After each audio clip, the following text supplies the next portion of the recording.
This is the Mooks and the Gripes podcast. Hello, everybody. This is Trevor, as though Paul. Paul, how are you doing? I'm doing good. As though I what? That's what I'm trying to figure out right now. None of that's supposed to make any sense. Yeah, no, I'm doing well. Little inside baseball here. We are shooting a little later in the day than usual, and we're talking a little later in the day, and I'm just curious to see how I do without some coffee flowing through my veins. But who knows? Maybe I'll reach new heights. Yeah, I never record late in the day. Well, not quite true. In the afternoon, this is a unique time. I don't know how we'll do. We'll see.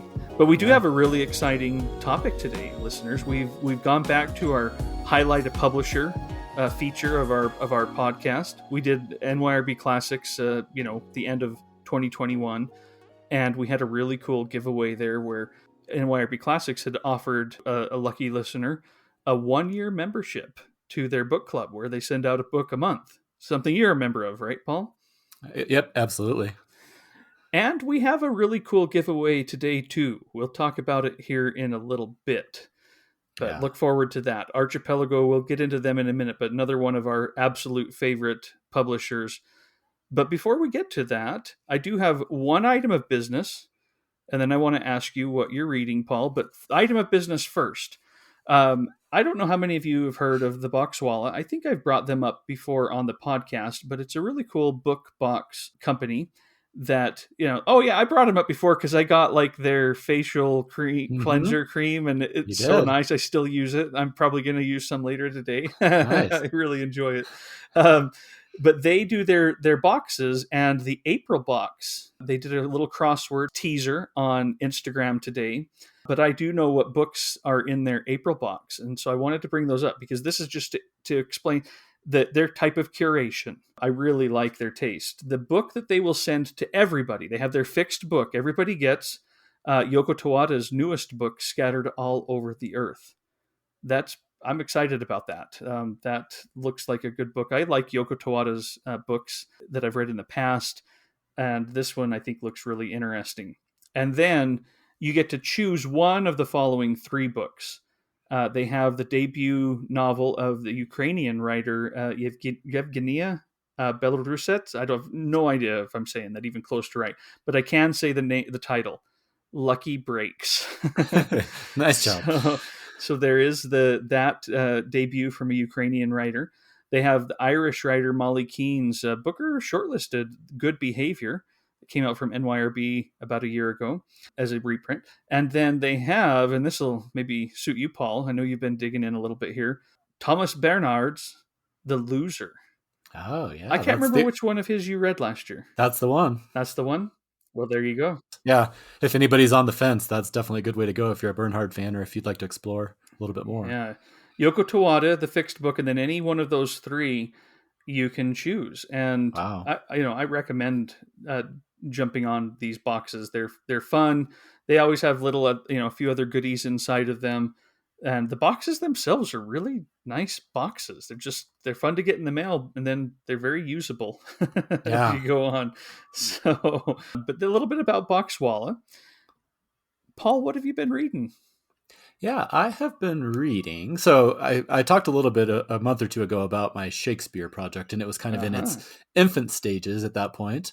So I just wanted to catch you up a little bit on that. So I am loving this project. I'm trying to still keep it pretty relaxed. And so I've been shooting for roughly 1 play per month. And most of the time I read the play over a weekend, sometime during that month. So the first one I had done was Macbeth back in January. And then in February, and it was actually just a week or 2 ago, I finished Othello. So, oh man, I've just been loving this project. It's been really nice to do it at a pace that I feel comfortable with. It's not pressure or anything like that. And as I may have mentioned, I have been listening to the plays while I'm reading them, and that obviously hearing them performed takes it to a whole nother level. So yeah, that's what I've been doing. I'm thinking, I don't want to commit myself, but I'm pretty sure in March I'm going to go with The Winter's Tale. That's the one I'm kind of eyeing right now. So that's one thing I've been reading. And then the other thing is a book we've talked about in the past a little bit, In Memory of Memory by Maria Stepnova, translated by Sasha Dugdale. And I'm not too far in, maybe 100 pages or so, but I'll just give a real quick read of the cover copy. It says, "With the death of her aunt, the narrator is left to sift through an apartment full of faded photographs, old postcards, letters, diaries, and heaps of souvenir, a withered repository of a century of life in Russia. Carefully reassembled with calm, steady hands, these shards tell the story of how a seemingly ordinary Jewish family somehow managed to survive the myriad persecutions and repressions of the last century." So, that's just a little quick summary. It's so good. It's that blend that we've talked about where it's a little bit of essay, a little bit of fiction, a little bit of memoir.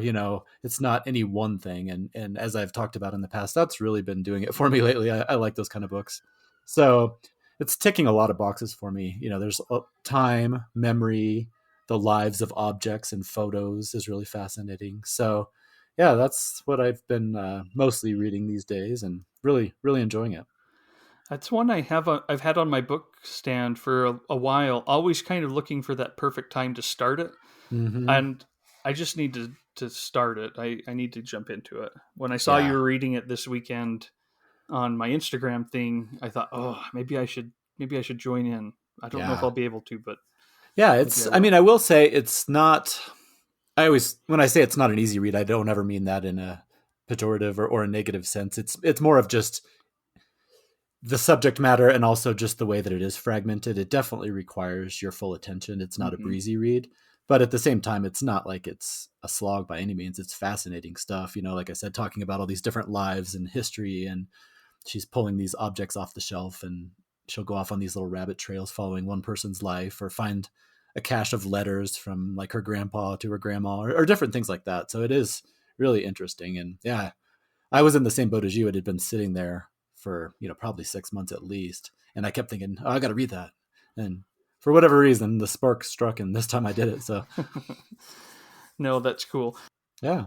It's one. It reminds me of Gallery of Clouds. Just talking Mm-hmm. about having that perfect day where you can read for several hours in the morning, then go for maybe a little walk out on the cliffs, in the wind, and then read Yeah, into the evening.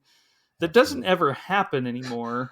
Maybe someday in the far future, but that definitely seems like a book that would be very suitable for one of those very days that you can kind of expand into. I know. I agree. And that, like you said, that's what I would like to do, is just you're at a cabin by a lake or something, sitting on the porch or somewhere where you can kind of drift in and out. I mean, that would absolutely be ideal. But as we all know, reality doesn't give us too many of those times. So sometimes you just got to grab it while you can, which is what I've ended up doing. But yeah, it's really good. I think you should definitely pick it up when you get a chance. But All how about right. you? What are you reading these days? Well, so you were talking about Shakespeare and kind of doing your goal, a reading goal you set for 2022. And one of mine was to read the three novels of Penelope Fitzgerald that I haven't read yet. So I started The Gate of Angels, just pulled Oh, it off the shelf and started it. This one takes place in 1912 in Cambridge. And I'm not very far into it yet either, but I was so happy to get back into Fitzgerald's writing. I'm going to read the opening paragraph because it's just so fun. It's chapter one, and it's titled "Fred's Three Notes." It's not really relevant to the paragraph, so but here's the paragraph. How could the wind be so strong, so far inland, that cyclists coming into the town in the late afternoon looked more like sailors in peril? This was on the way into Cambridge, up Mill Road, past the cemetery and the workhouse. On the open ground to the left, the willow trees had been blown, driven, and cracked until their branches gave way and lay about the drenched grass, jerking convulsively into trailing cataracts of twigs. The cows had gone mad, tossing up the silvery, weeping leaves, which were suddenly, quite contrary to all their experience, everywhere within reach. Their horns were festooned with willow boughs. Not being able to see properly, they tripped and fell. Two or three of them were wallowing on their backs, idiotically, exhibiting vast pale bellies intended by nature to always be hidden. They were still munching, a scene of disorder, tree tops on the earth, legs in the air, in a university city devoted to logic and reason. wow. I love Yeah. that. It's I really like her unique style. I'm excited. I'm excited to, again, I just have three more. I've kind of been saving them, thinking, oh, I don't ever want to not have another Penelope Fitzgerald novel to look at after. But then I've realized, which I probably said in that episode, if I don't read them, that doesn't mean anything. I Right. gotta just jump in and get going on them. So Yeah. the Gate of Angels. Nice. I don't remember if I have that one. As I mentioned before, I have a stack of hers, and I've only read the bookseller. Or no, the bookshop. Is that what it is? The The bookshop. bookshop. Mm-hmm. Yeah, which I loved, and for whatever reason, I haven't gotten back to her. But that little teaser right there definitely made me want to go dig around and see if I have that one. Well, they're all so short, and I don't remember when this was. It's probably been a decade ago. I went online and bought all of them in that Mariner Books line, Mm-hmm. and they just look so nice on the shelf. I really like how having thinking of Stuart, our friend, how he often has collections by authors that look very nice on a shelf, all lined up together. And these Mm-hmm. Fitzgerald ones do. They don't take up a lot of room because they're short. There's 10 of them, Yeah. but they probably take up less room than a couple of the big books I have on the shelf. As one single book. Mm-hmm. But very, very much recommend folks give Penelope Fitzgerald a go. Nice. And I just looked. It looks like I actually do have that one, so I might have to grab it. Well, all right, Paul. So we're here to talk about Archipelago Books or Archipelago Books. I don't actually know if I've always said Archipelago. I think my teachers in elementary school always said, "Well, there's an archipelago. What's an archipelago, class?" Mm, And probably were saying it wrong. So help me be better and say it archipelago yeah. as Well, we I go on. think either way is fine with me. I've always heard archipelago, but I'm fine either way. So you're the one who chose them. Not that I had any disagreement. They probably would have been the next one I chose too. Mm-hmm. But what has been your experience with them? Why are they special? We'll give listeners who have never heard of Archipelago Books a reason to go look into them. Yeah, absolutely. So I'll start off with kind of just a quick little history, and then I'll get into Mm-hmm. some more specific reasons for me. But they were founded in 2003, and they publish 16 new titles each year. And the amazing thing is, I was looking it up, and they only have a core staff of 5 people, which I never would have imagined that they could do everything they do with that small of a group. So it's divided up into 12 to 14 works of literary fiction and poetry, and then they do 2 international picture books each year for young readers under one of their imprints, which is known as Elsewhere Editions. Mm-hmm. And so I've seen some copies of those Elsewhere Editions, in their catalogs and elsewhere. Yeah. I've never actually seen one in person, but they look like they're just gorgeous, really nice illustrations. Have you had any of those? Yeah, I think I may. They've been sending me those. I think since the beginning of the imprint, and they're very well produced. I mean, this is not just a little paperback thrown together kids book with glued bindings. I mean, these are nicely produced kids books. So Yeah. definitely give that a look as well. Elsewhere editions. Yeah, absolutely. And so as we get more specifically into why I think they're so important and good, and one of my favorites is there's that statistic that floats around that less than 3% of new literature published in the US originates outside of the Anglosphere. So that whole idea of how little translated fiction we actually get. And so I think that's one of the reasons why they are so important. Just the variety of voices that they make available Mm-hmm. to us is amazing. It's so diverse, and I don't know, they all kinds of different things. There's poetry, there's short stories, there's big books, there's small books. And if I'm getting into specifically why I like them, you know not to be too shallow, but once again, just like we said with NYRB, man, for one thing, they just look so They gorgeous do. anytime. Yeah, same thing, like if Yes. I'm at a bookstore and I see that little distinctive square shape with, it's often like an earth toned colored, Mm-hmm. not all of them, some of them are bright, but I feel like a lot of them are kind of nice earth tones, and so they're eye catching in their own way. They're kind of subtle, but yeah, I love the paper stock. I love this reading them. They're this square shape that actually kind of reminds me of a mass paperback, like all the good things about, like how you've talked about, they're easy to read and hold on to.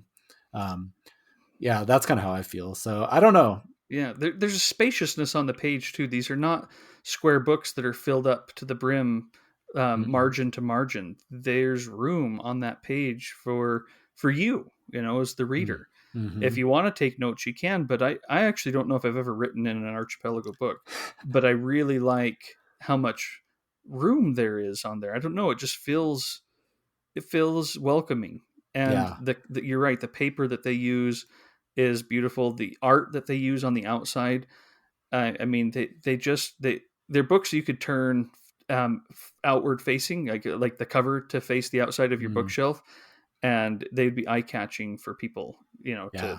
walking by to see a bunch of these facing out.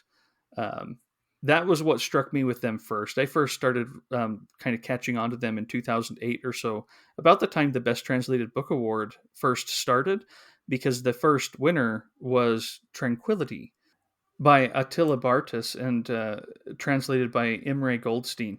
This that was I think the first winner of the Best Translated Book Award that I can remember. There may have been one the year before that was a little bit more informal, but Tranquility. And so I went and looked up Archipelago Books. What is this? And was struck by their, how they looked and how they felt in the Hmm. hand to read. So definitely worth that.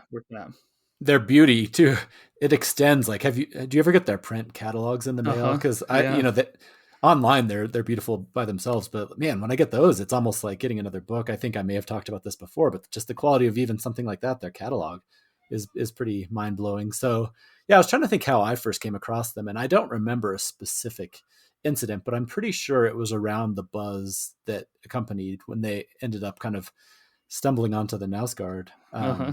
books in the The My My Struggle Struggle. series. Hmm. Yeah. And I've read a little bit about that. And I think obviously those were huge in Scandinavia. So it wasn't like it was some, quiet fly by night author. But I do think that when they got those books, that made a huge difference for their notoriety. I think that really gave them a big boost. And I'm pretty sure that's how I came across them. And as I've mentioned before, I've only read 2 of the 6 so far, but those are ones that I keep wanting to return to. And Um, those are hardcover. Like a lot of their books are this really cool paperback with an almost an art stock mm-hmm. paperback cover, but they do put some of those specialty, series and whatnot, like the Knausgard My Struggle books. Those are Mm-hmm. hardcover with dust flaps and or dust jackets, Yeah. and look really nice lined up on the shelf too. Those do take up a lot of Yeah, they do. room. Now I actually have them on top of one of my bookshelves. Like it's not even on a shelf. And it's funny you mentioned that because the first one that I have is actually in the paper stock. And then I have 2 through 6 Hmm. in the hardcover. And it's one of those things that we've talked about. Like, can I justify like going out and buying a hardcover, even though I already own the book just to get it to match? And so far I've held strong. But yeah, someday if I ever see one in a used bookstore or something, I might have Yeah. to grab it so I have a matching set. But yeah, no, but they are. There's just I pretty much love everything about them. They're one of my very favorite publishers. I'm really excited to talk about them. Well, and look at this. I'm going to read the languages they translate from. They're not the only publisher who translates from a kind of a variety of languages, and some that you don't hear about a lot. And then they do have French and German and Italian. There's quite a few of in their Mm-hmm. lineup. But Afrikaans, there are several from the Afrikaans. Arabic, several from Arabic. Basque, Bengali, Bulgarian, Catalan, Chinese, Croatian, Czech, Danish, Dutch, French. Of course, like I say, there's quite a few French books, German, Greek, Hebrew, Hungarian, Icelandic, Italian, Japanese, Korean, Kurdish, Norwegian.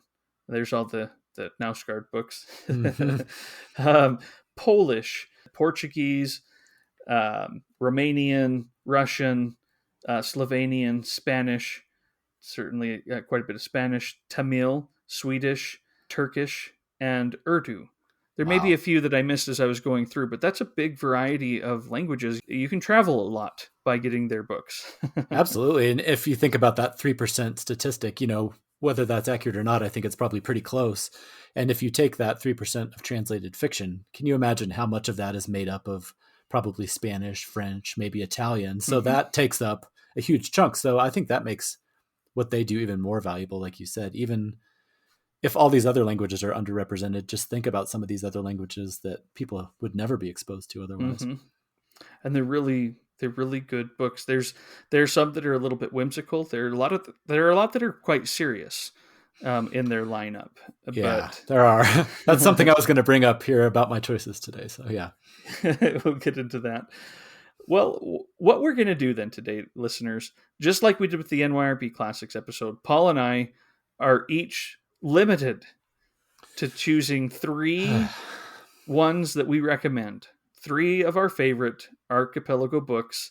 We'll talk a little bit about each of our choices, and then we're going to join you in the giveaway stuff that we'll talk about here in a minute. But Paul, why don't you talk to us about your first book, your first one on your list? Yeah, this was another difficult task, like we always talk about. It's hard to narrow it down, but I'm very happy with my choices, although I will say I did not go with any of the whimsical today.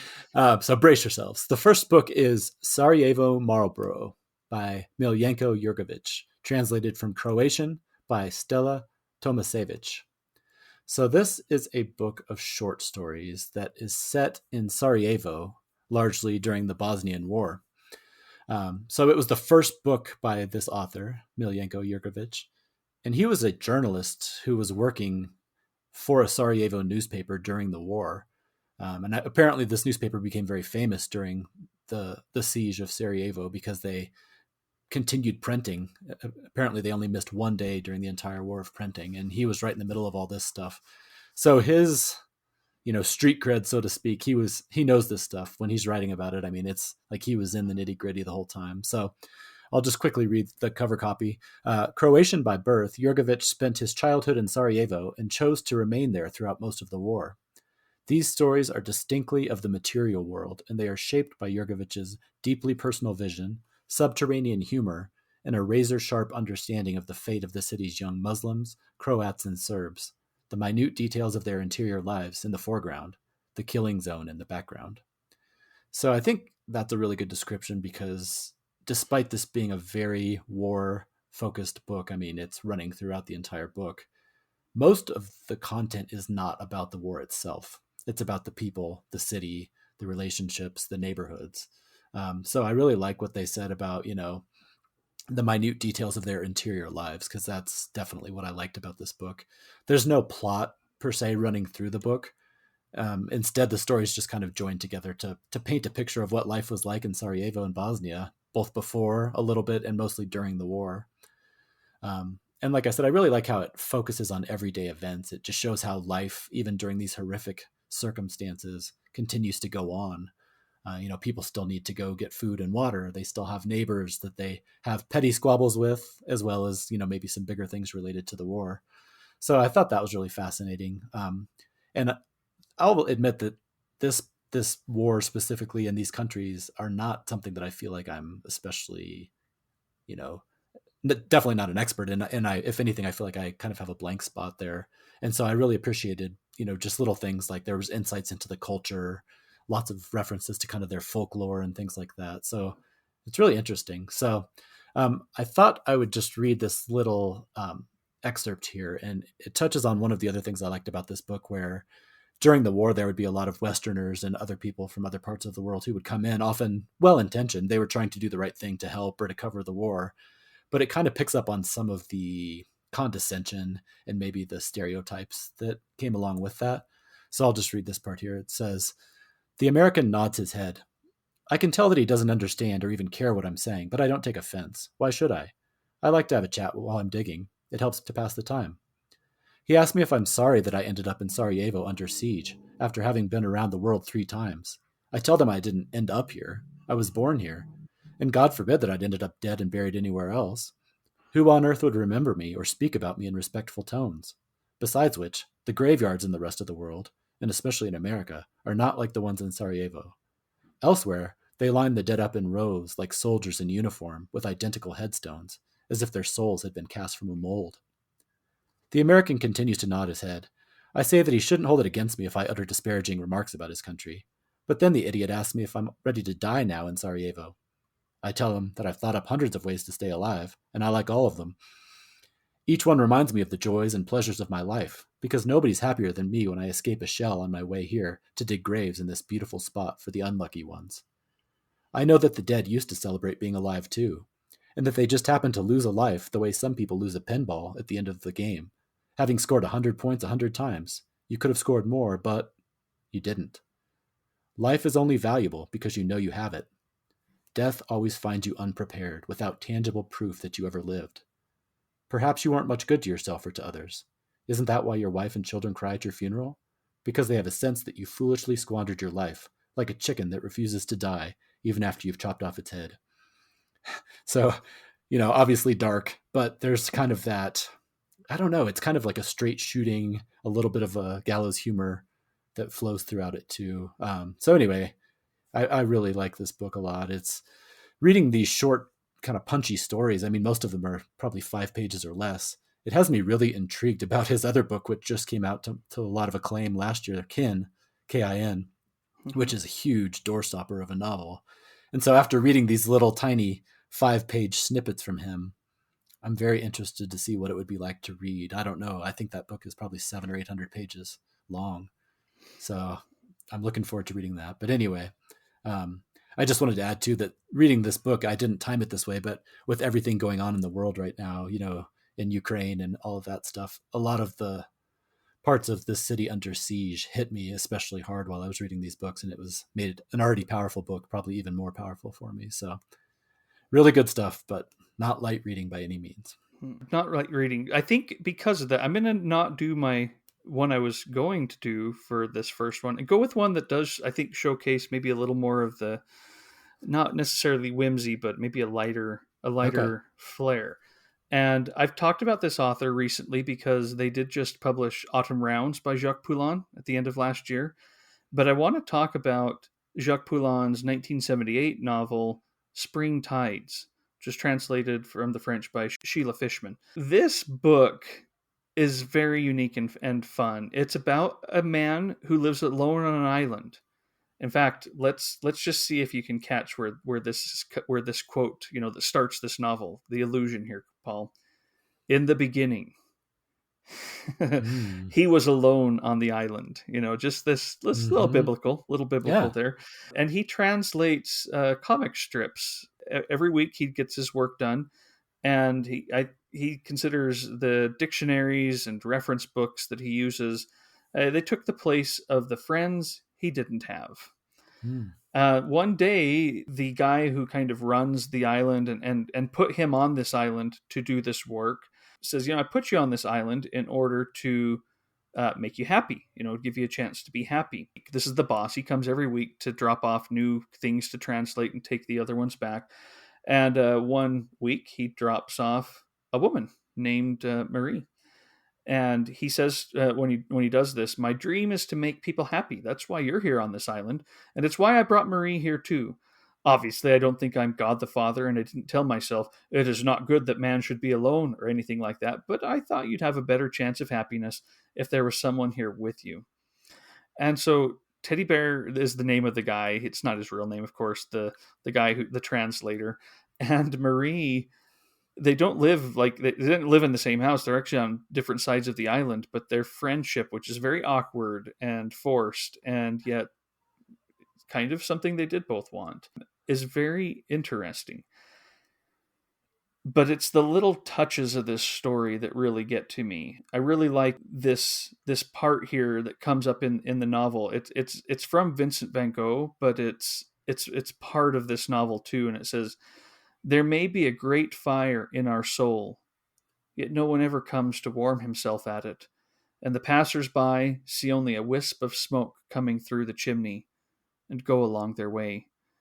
Mm. It's a very lonely book, but a very hopeful book, a yearning book, and I find those really heartbreaking, but also heartwarming in weird ways. It makes me appreciate what I have, makes me seek to be better and to Hmm. connect with people in a different way.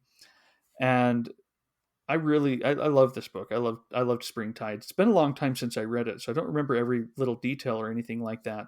Probably time to get back to it because I really loved revisiting Poulin's work with Autumn Rounds last year. So, but yeah, Jacques Poulin's Spring Tides.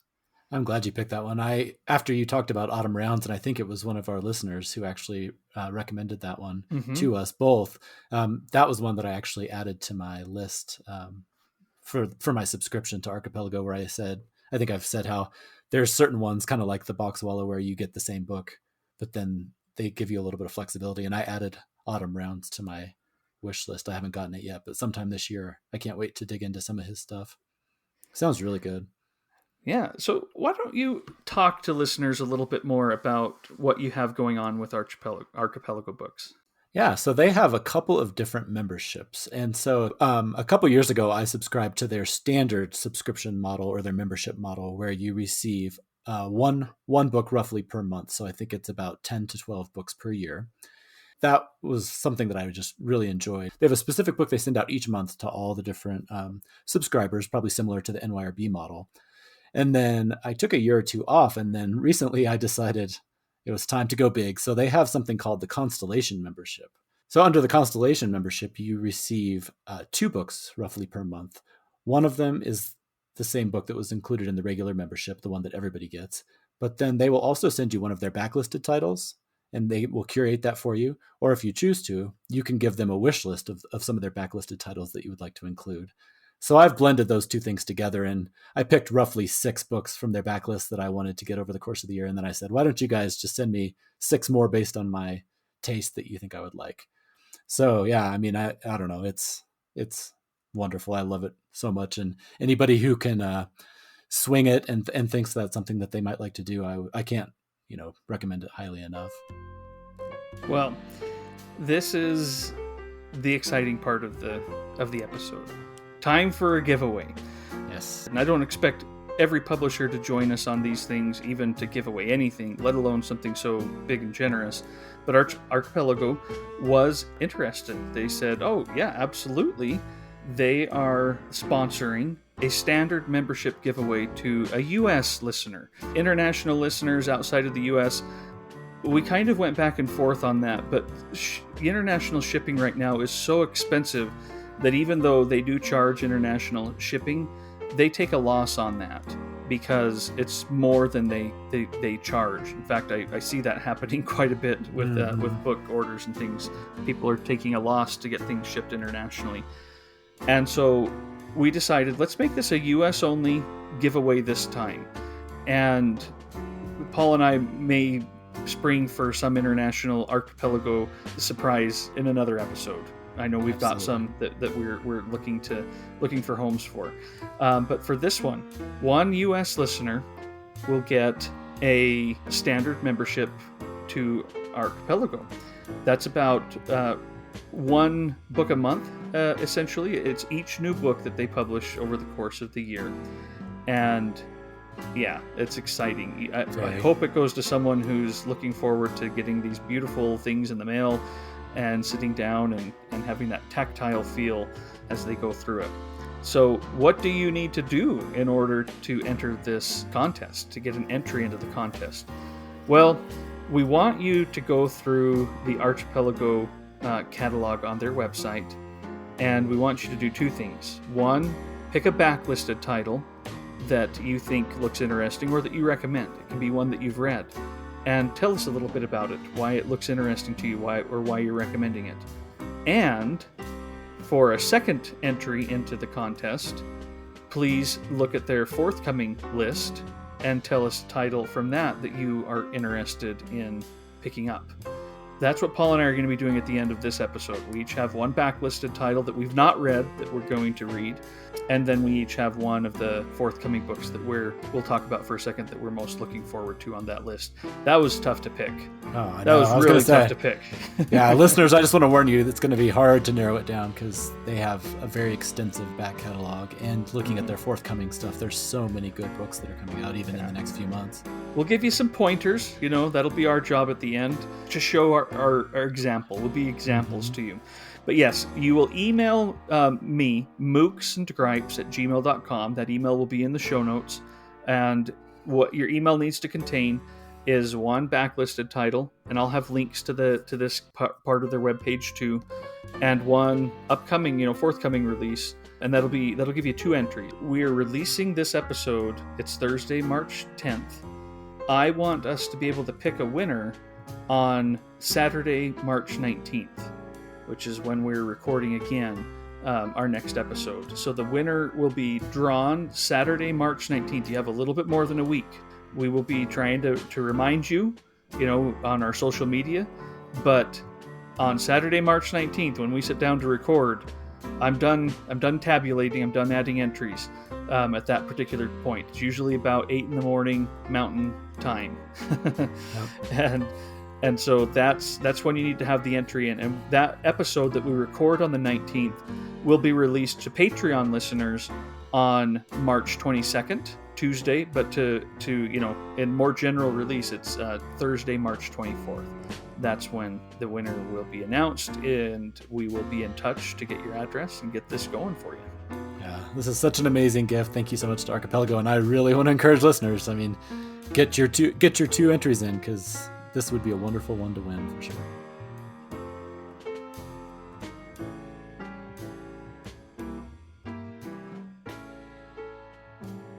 All right, before we get to where we do our part to, give an example of how to do that entry, we've each got 2 more books that we want to talk about that we've read from Archipelago that we want to recommend to you. Paul, what's your next one? Absolutely. Well, I'm glad that you went with something a little lighter, because I think this one, if anything, is even darker than my last.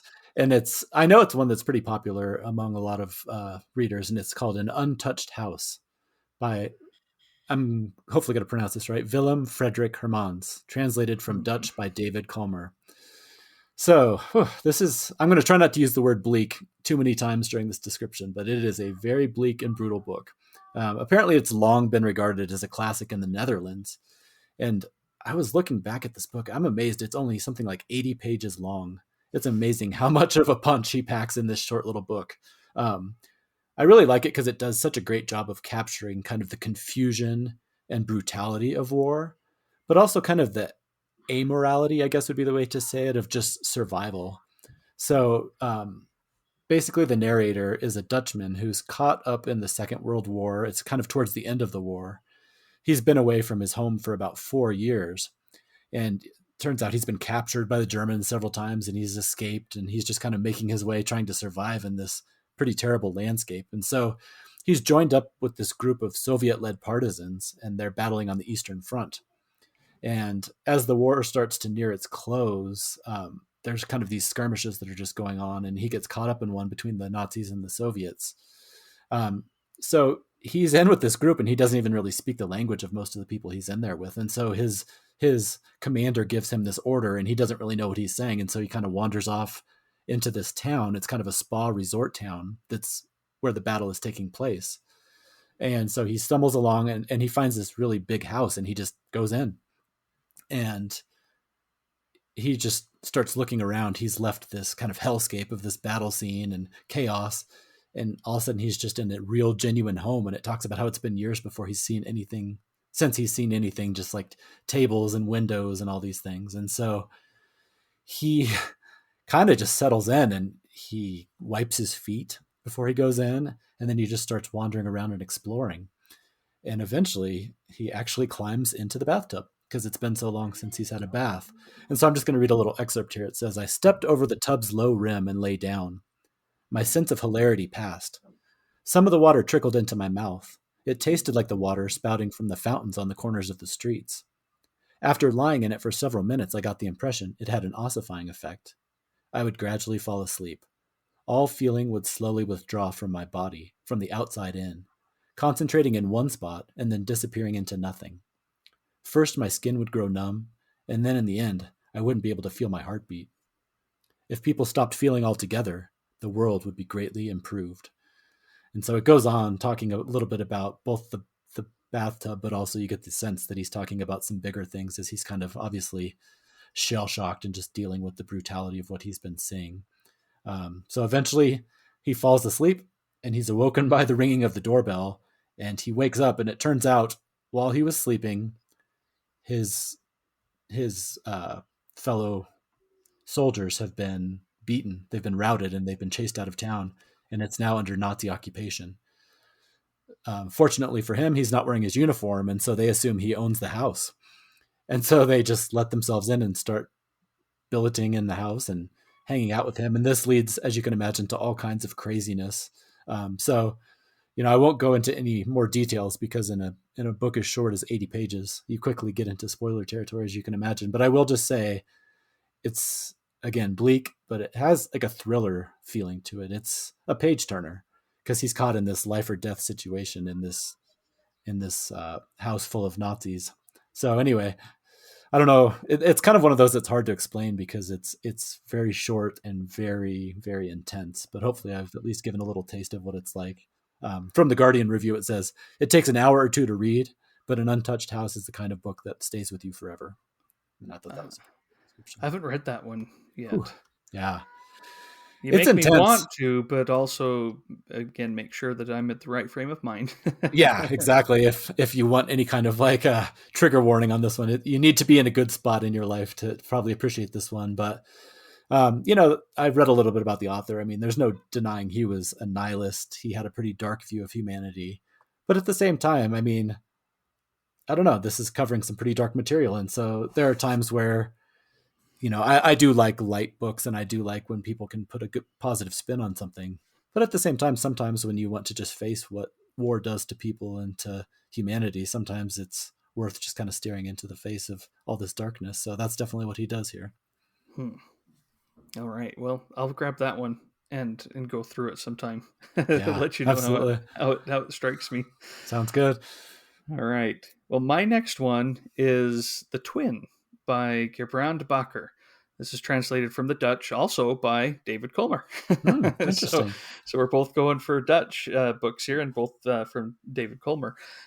This book came out, I don't know, a decade ago too, in English, and it won the Impact Dublin Literary Award. And I had I had not really heard of it that much, but when it won that, I thought, oh, let's check this thing out. An Archipelago Mm-hmm. book that is getting some good attention there. When I started it, I had to put it down a few times. Thinking back to like when we were talking about Blood Meridian, some Right. books are captivating, but just don't feel like you're in the right frame of mind for it. And this one was very much like that. It starts with a son, an older son, being quite mean to his elderly father, who's practically an invalid. Mm. And here's how it starts. I've put father upstairs. I had to park him on a chair first to take the bed apart. He sat there like a calf that's just a couple of minutes old before it's been licked clean, with a directionless, wobbly head and eyes that drift over things. I ripped off the blankets, sheets, and undersheet, leaned the mattress and bedboards against the wall, and unscrewed the sides of the bed. I tried to breathe through my mouth as much as possible. I'd already cleared out the room upstairs. My room. What are you doing? He asked. You're moving, I said. I want to stay here. No. Mm. So he's moving his father upstairs. He's basically been taking care of things at this home. He's been living with his father for about 30 years, ever since his twin brother was killed I think it was an auto accident. This twin brother was the one who was supposed to take over the farm, the one that the father, liked the most. But he comes back, and it's been years of abuse that he's now paying back with more abuse. It Mm. is not a healthy relationship. It's never been a good one. And the way that this book goes through this terrible relationship and the way that it's written, it's very stark and cold. I remember parts where he's put his dad upstairs and there's frost flowers on the window, Mm. and you just get this sense of this poor man who is an awful man, but poor man who this is how he's spending the last years of his life, is upstairs basically waiting to die, so his son can finally take a little bit of charge in his life and redo the downstairs for himself. And that's kind of just the first little bit of the book. There are other people who come and into the story, and I won't necessarily I don't want to give any more away, but it was very surprising.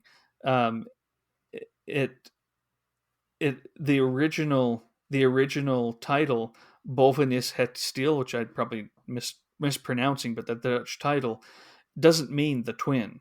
It means it's quiet upstairs. It's Ooh. very ominous, especially Yeah. when you read Wow. those first pages and realize what's going on.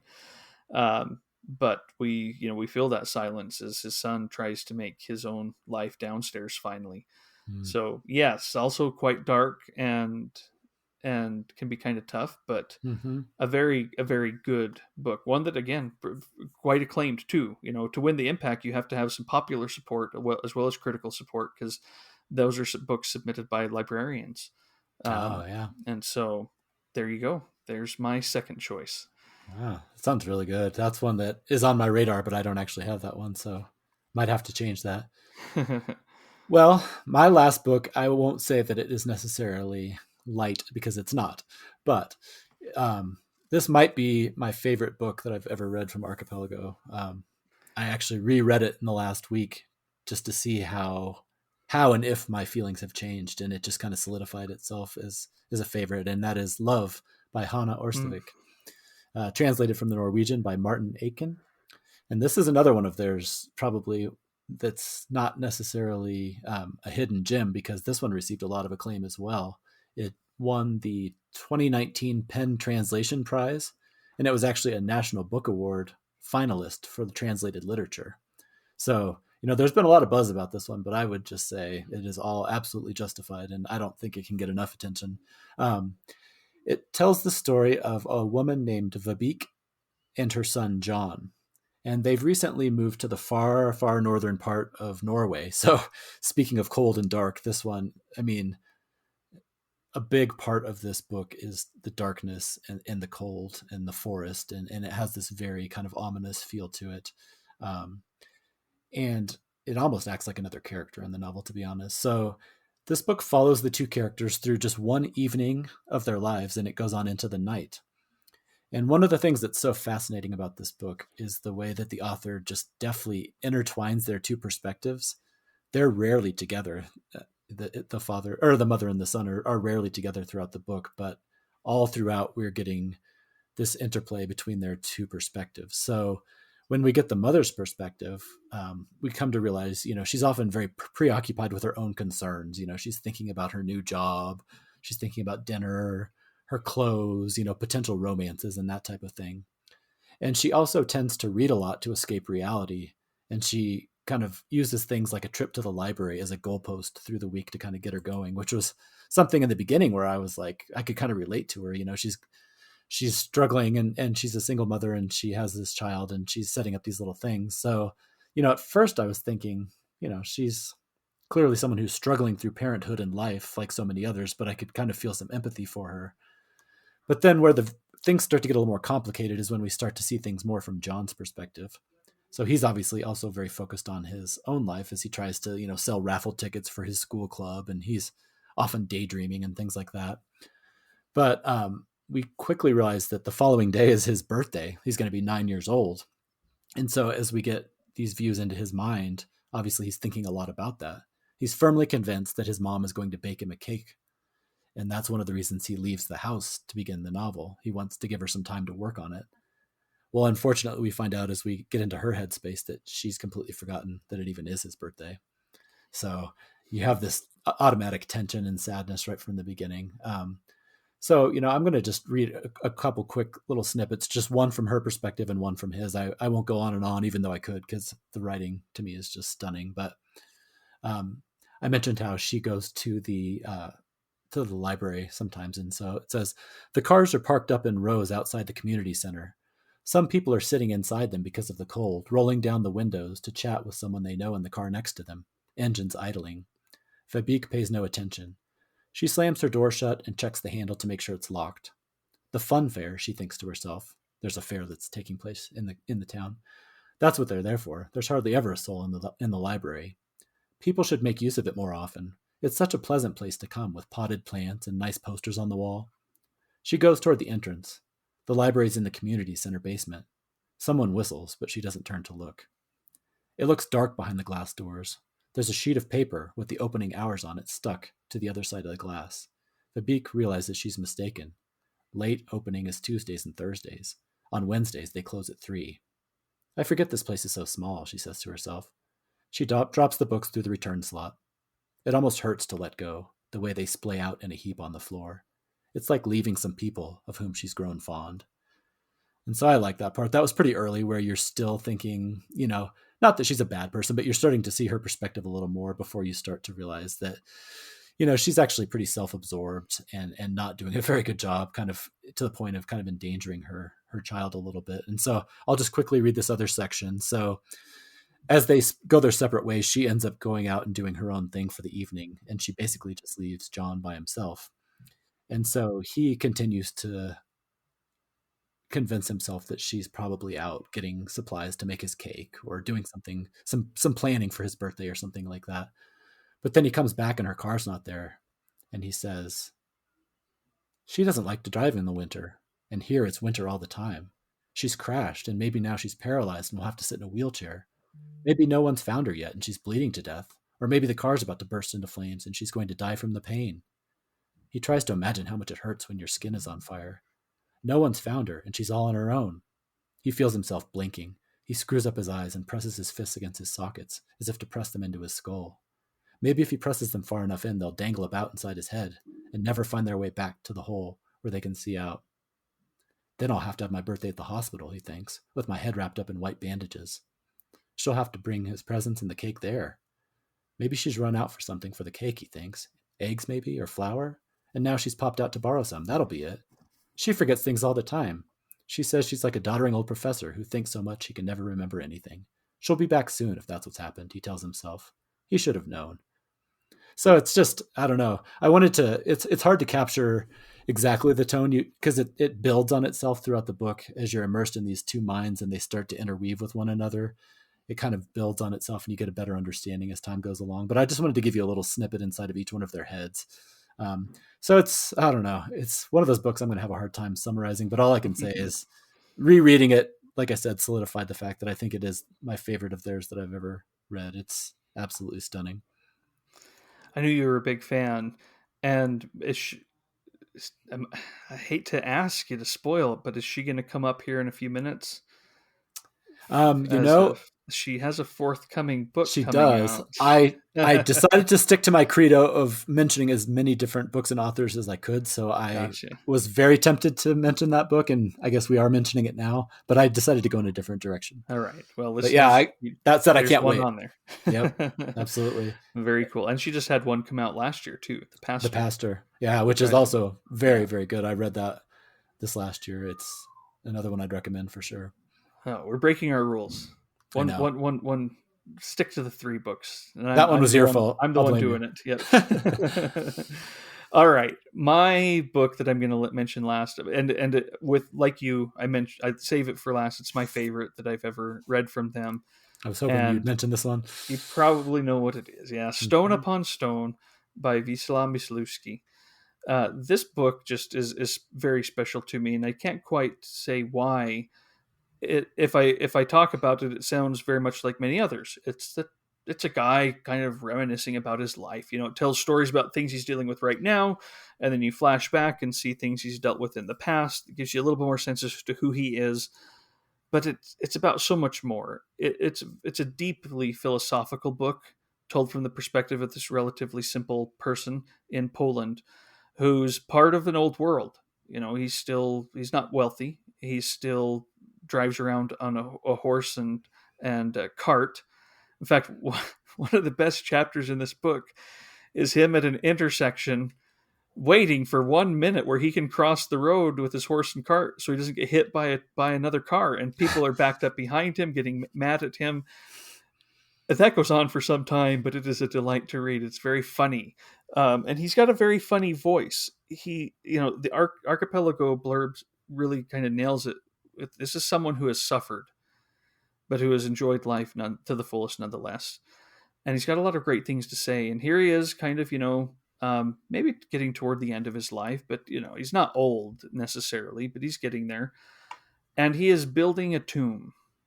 And that's really what the book is about, is him trying to figure out ways to finish this tomb. It starts with this. It says, having a tomb built. It's easy enough to say, but if you've never done it, you have no idea how much one of those things costs. It's almost as much as a house. Oh, they say a tomb is a house as well, just for the next life. Whether it's for eternity or not, a person needs a corner to call their own. I got compensation for my legs, a good few thousand. It all went. I had a silver watch on a chain, a keepsake from the resistance. That went. I sold a piece of land.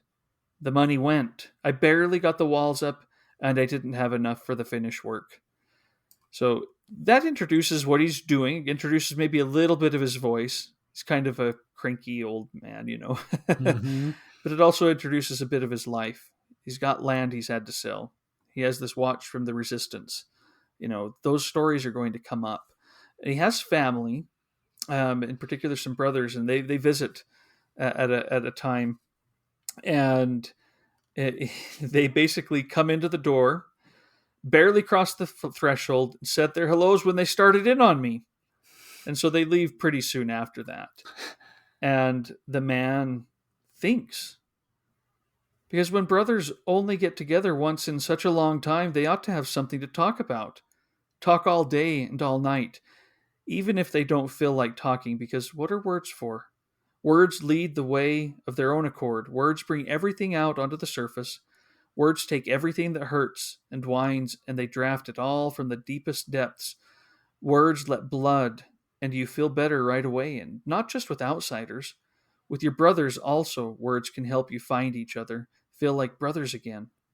However far away they've gone, words will bring them back to the one life they came from, like from a spring, because words are a great grace. When it comes down to it, what are you given other than words? Either way, there's a great silence waiting for us in the end, and we'll have our fill of silence. Maybe we'll find ourselves scratching at the walls for the sake of the least little word. And every word we didn't say to each other in this world, we'll regret like a sin, except it'll be too late. And how many of those unsaid words stay in each person and die with him and rot with him? And they aren't any use to him either in his suffering or in his memory. So why do we make each other be silent on top of everything else? Mm. It's filled with these little passages. Again, while he's often complaining because one of his pigs died, or complaining because he can't cross the stupid highway, all these new cars that are zipping down the road. There's a lot of beauty and humor in this book, that's exploring a lot of pain, but most importantly, a lot of love. A love that is forged through pain. You know, there are parts where he doesn't talk to his family for years. Mm. And then it's hard when they do talk. But there's something there. There's that connection he talks about in that passage I just read. And I just adore this book. I need to read it again. It's a big one. It's like 600, 700 pages, but definitely one that I'd spent too long since I read it and want to get back to it. Love that book. So Yeah. there's my top choice.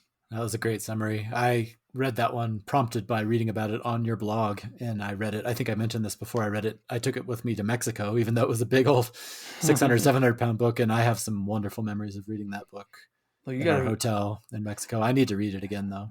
Yeah, it's a special one. Mm-hmm. And it won the Best Translated Book Award, like Tranquility did a few years before. Mm-hmm. And it also won the 2012 Penn Translation Prize. So, listeners, again, Paul and I have always bonded over translated literature, and this is one of the best in the game.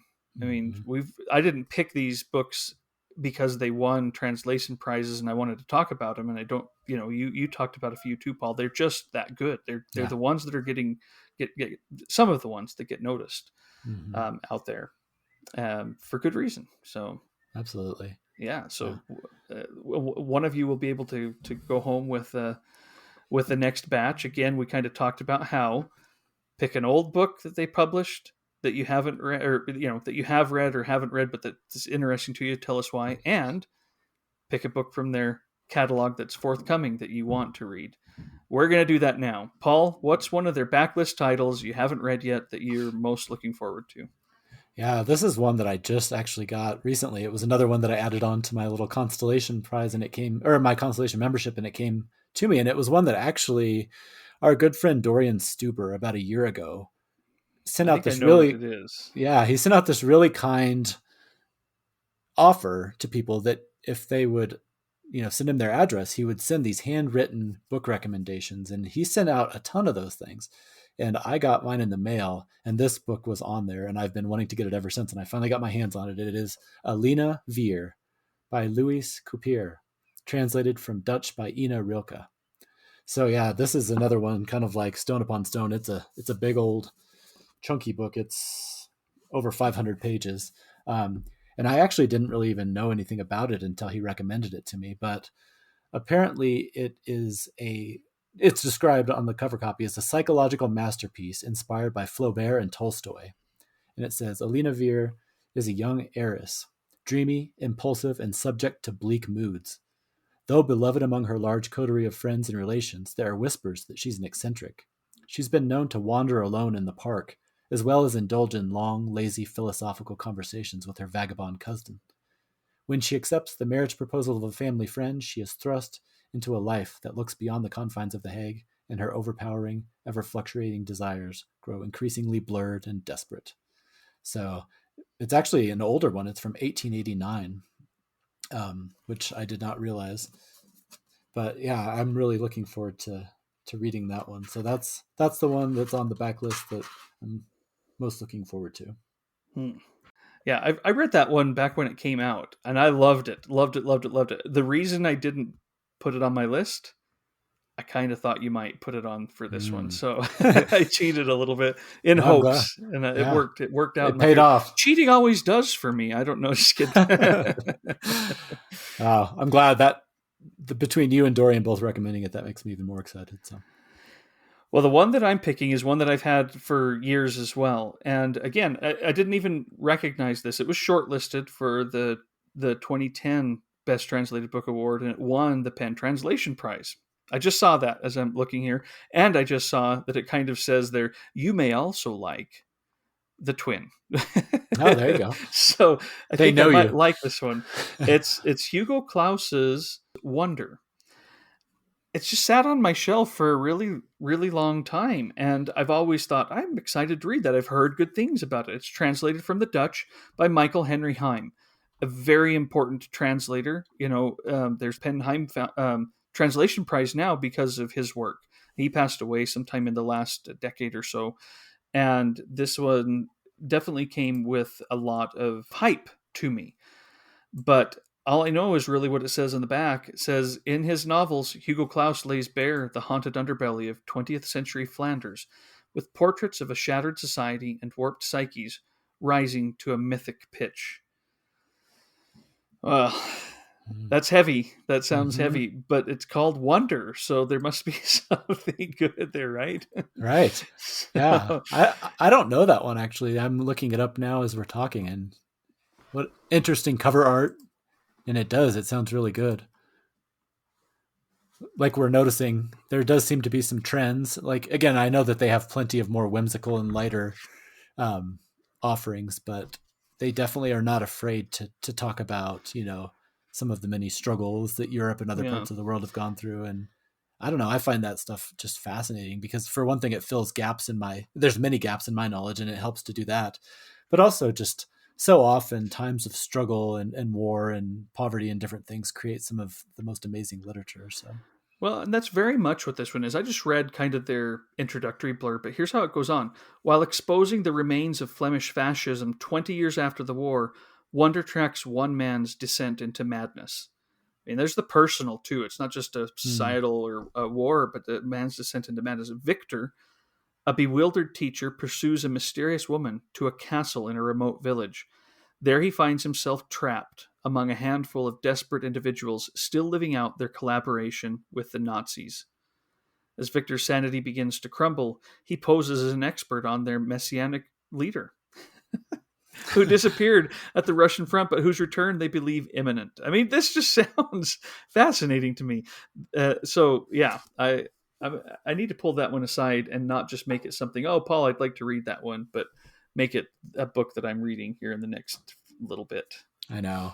Yeah, they're a publisher that I tend to do that treatment like we were just talking about, where I have them up on this pedestal, and for good reason, because all the books of theirs that I read I love, but then I end up saving some of their books. And so this is a good prompt for me to pull some of those down that have been sitting up there and actually start engaging with more and more of them. Well, there you go.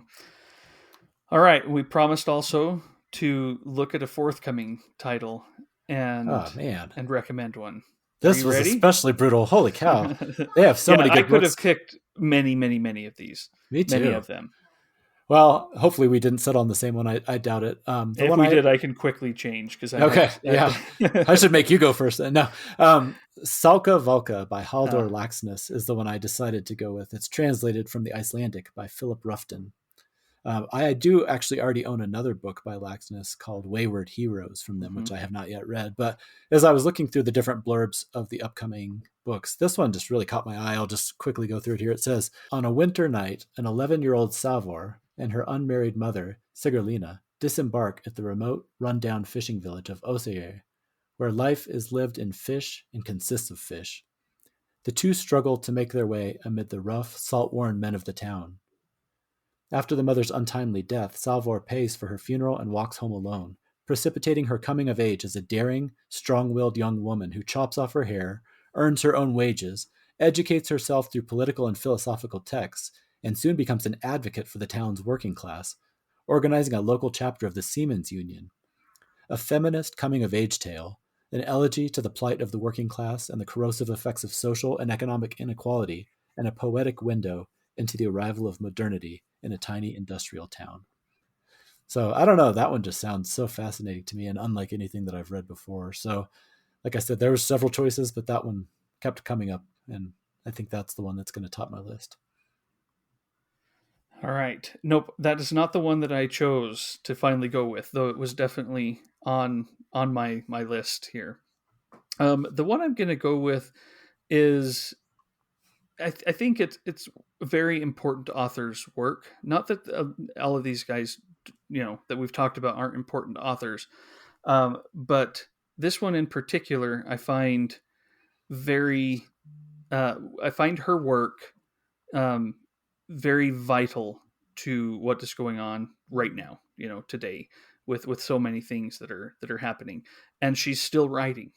She had a piece in the New Yorker a few, maybe a year or two ago. I can't quite remember, but this is Scholastic Mukasanga, and the book that is coming out, and it comes out in October, is called Kibogo. So I first got to know her work with Our Lady of the Nile, put out by Archipelago, and then Cockroaches, put out by Archipelago. They've also published a couple, a few more of her books, but those two were just, again, tough. Mm. She was born in Rwanda, and a lot of her books deal with the horrors that happened in Rwanda in the 20th century, and she brings it kind of up to now too. They're hard stories, but again, really important ones, and written so well and translated so well. This one will be translated from the French by Marc Polizzotti, who shows up quite often on these books. Mm-hmm. But Kibogo's story, it says, is reserved for the evening's end when women sit around a fire drinking honeyed brew when just a few are able to stave off sleep. With heads nodding, one faithful storyteller will weave the old legends of the hillside, stories which church missionaries have done everything in their power to expunge. Mm-hmm. Um, to some, Kibogo's tale is founding myth, celestial marvel, magic incantation, bottomless source of hope. To white priests, spritzing holy water on shriveled, drought ridden trees, it looms over the village, forbidden, satanic, a witch doctor's hoax. All debate the twisted roots of this story, but deep down, all secretly wonder, can Kibogo really summon the rain? Um, but she's doing this. It says, and I, of course, haven't read this yet. It's a clash between ancient Rwandan beliefs and the missionaries' determination to replace them with Mm-hmm. European Christianity, which I find a fascinating, thing to explore at any rate. But yeah, very excited to see her take on it because, again, she's one of my favorite authors that Archipelago publishes. Period. And uh, when I saw that she had one coming out, it was hard to not talk about the other ones coming, but very easy at the same time to settle in on this one. Yeah, I'm so glad you mentioned her because Cockroaches was actually one of the books that was on my potential list for one of my 3 recommendations. Yeah. And that would not have lightened any of my No. choices at all because it's very dark. But like you said, she's an amazing writer, and actually, Lady of the Nile is one. I own it, but I have not yet read it. So I look forward to reading that one and this upcoming title as well. Yeah. I'm really glad you picked her. She's an amazing author. Yeah, so both of those books on offer. You know, whoever wins will be able to get that membership, and these books do come. You know, they will arrive at your doorstep. So I Yeah. look forward to these entries, everybody. If you can't figure out how to send me an email, if something's just not working, find me on Twitter at Mooks MOOKSE or Paul at BiblioPaul. We will make sure that you don't get left behind just because of a technical difficulty or Mm-hmm. something's not clear. You know, we want this to be very broad and open to people. We want to hear what you have to say about your choices and share those because that's where so much of this joy resides for us. Oh yeah, it's one of my favorite things. Like when we did it for the NYRB episode or the end of 2021 episode, hearing different people's recommendations or the things they're looking forward to is so much fun. So I would encourage everybody, both for yourselves and selfishly for me, because I just want to hear from you. It's so much Mm-hmm. fun. So yeah, we're looking forward to this. We're really excited, and yeah, be sure to dive right in. This is a great offer. Well, Paul, I know I told you earlier I don't necessarily have a recommendation, but you said you did, and I'd love to hear it because I do have something I want to bring up to round out the episode here at the end. Okay. So Yeah. apologize for springing it on you, but I No. guess that's where we'll go. What's your recommendation? So my recommendation is for a film. It's called Man Push Cart. It's a Mm-hmm. 2005 film by Raman Barani. And this is one that I just rewatched within the last couple of weeks, and I had seen it probably 5 or 6 years ago as well. It's the story of a Pakistani born man who operates a food cart right in the heart of Manhattan. And so much of the footage, especially early on, is just these really fascinating early morning scenes. It's shot almost like a documentary where it's just him going to get his cart from the storage area and he's washing it down with this hot water and you can see the steam rising. It's probably like 3 or 4 a.m. And he's pushing it through the city as there's all these cabs moving around and you can see other early risers in the cities, often like garbage men or people, sweeping in front of their shops and things like that. And so a lot of it is just this very, like I said, it almost has like a documentary feel to it. Um, and then that transitions over into these really quiet scenes of him just stacking bagels inside of this food cart and putting tea bags into paper cups. And it's just, there's no dialogue. It's just a very day in the life kind of feeling to it. And I just found it very fascinating and kind of mesmerizing, but not glamorized at all. It's clearly a very tough life. So as the story moves along, we come to learn that he was actually kind of a rock star back in Pakistan, and he was married and he had a child. And so that kind of comes out in little dribs and drabs, and we don't get the full backstory. And then as the film moves along, we start to get more and more of that. Eventually, he encounters this woman who works in a newspaper stand just down the road from him, as well as this really well off businessman who has some background in Pakistan as well. And those two relationships take over the second part of the film and lead into some more, conflicts and different things like that. But boy, I don't claim to be any kind of a film buff or connoisseur like you are. You know much more than I do about the history of film and everything. But I keep seeing it compared to like Italian neo-realism or French New Wave. Those are the two things that kept coming up as far as labels. I came across it first through Roger Ebert, who Mm. towards the end of his life, like I said, I read a lot of his stuff, especially towards the end of his life, and he really just raved about this film and this director in particular.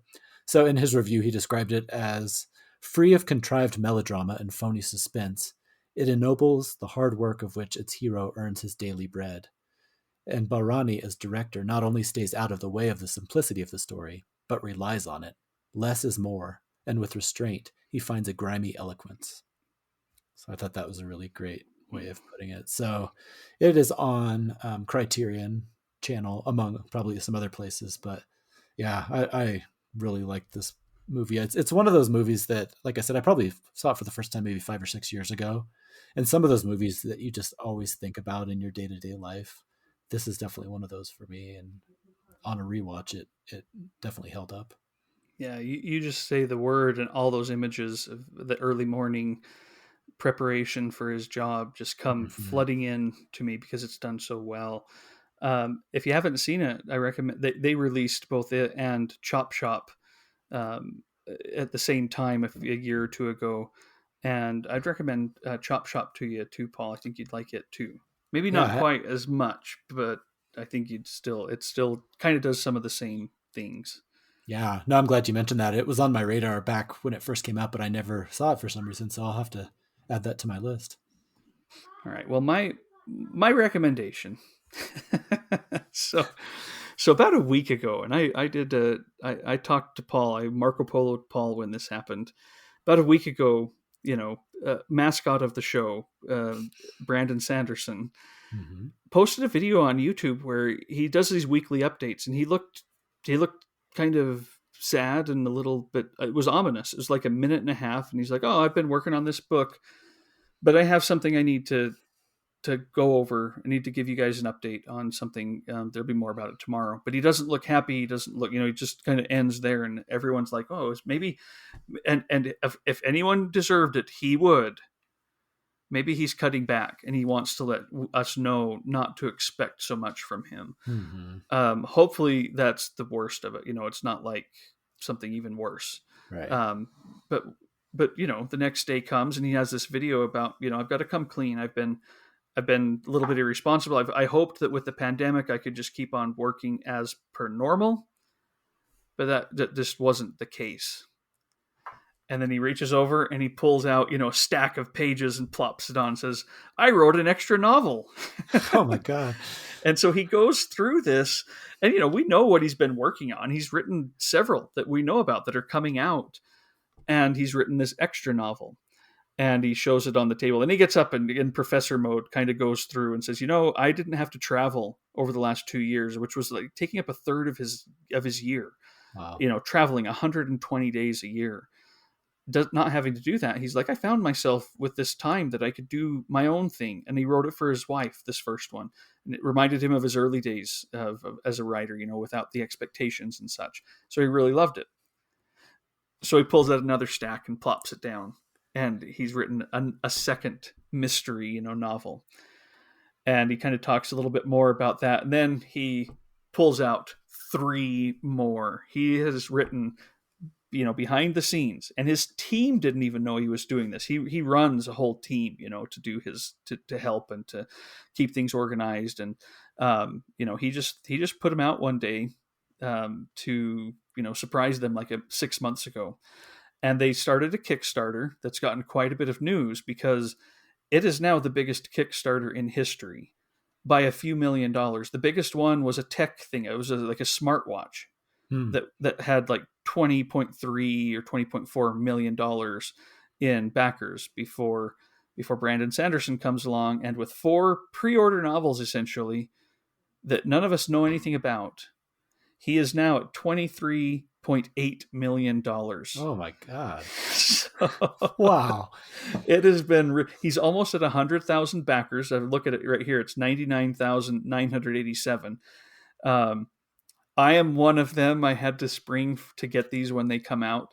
I did not go for all the swag boxes, though I am tempted just because I think it's so much fun what he Hmm. does. This is so playful, and I kind of like to do it, but it's it's not cheap to do. Mm-hmm. But what he's doing is every quarter next year you get the book, the first, one of these books in a really beautiful hardback edition. Um, and then if you're one of the ones who wants the swag boxes for each of the other 2 months of each quarter, so 8 in all, he'll send a swag box that's kind of themed on, some of his books or characters or whatnot. And it's been so much fun to kind of look at this. So I know that not all of this is not necessarily why listeners listen to this podcast, to hear all my Brandon Sanderson gushing, but I had to bring that up. And hey, if you're wondering what he's all about, go check out this Kickstarter. Clearly, he's onto something, and he's drugged me along the way too to be someone who right when I saw it, I texted my brother, who backed him all in. I'm like, oh, are you going to do it? I just did, kind of thing. And then I, sign up for the hardcovers to come. And I've been texting with nephews, and one of my sisters really likes his stuff, and my mom, and it's just been kind of fun.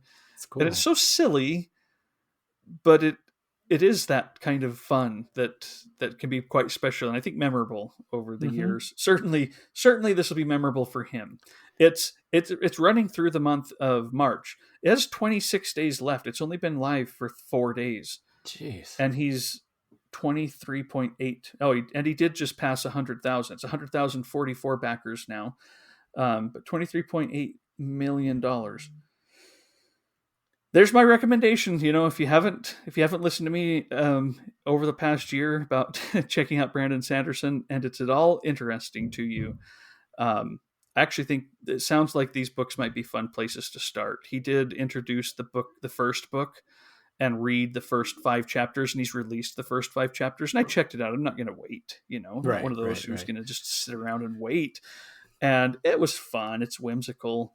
But they're there to check out. And, no one's ever texted me or DM'd me or sent me an email as a result of this podcast wanting to share my love of Brandon Sanderson. But I'm here for you guys if you want to. Yeah, if there's somebody out there who's hidden and quiet, now's your time. Well, and how fun is it too that, like you said, the previous one was some kind of a tech gadget. Like that's what you expect.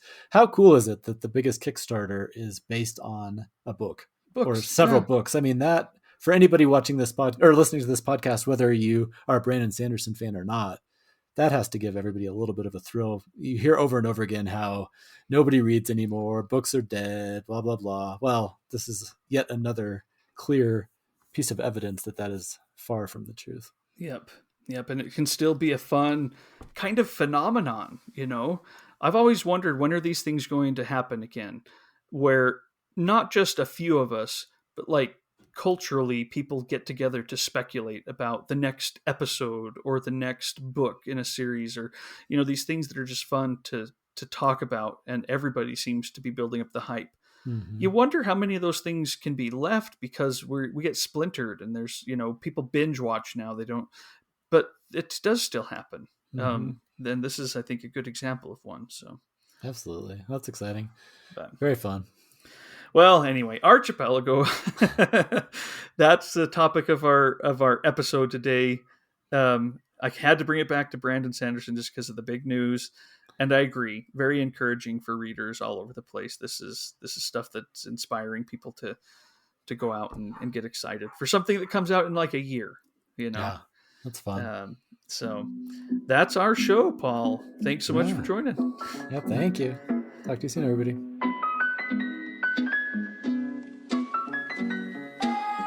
Thank you for listening to this episode of the Mooks and the Gripes podcast. You can follow the Mooks and the Gripes and get show notes and book and film reviews at mooksandgripes.com. On Twitter, you can find Trevor at Mooks and Paul at BiblioPaul. You can also get information about future shows on our Patreon. If you'd like to donate to the show, anything and everything, even $1 a month, helps and is deeply appreciated.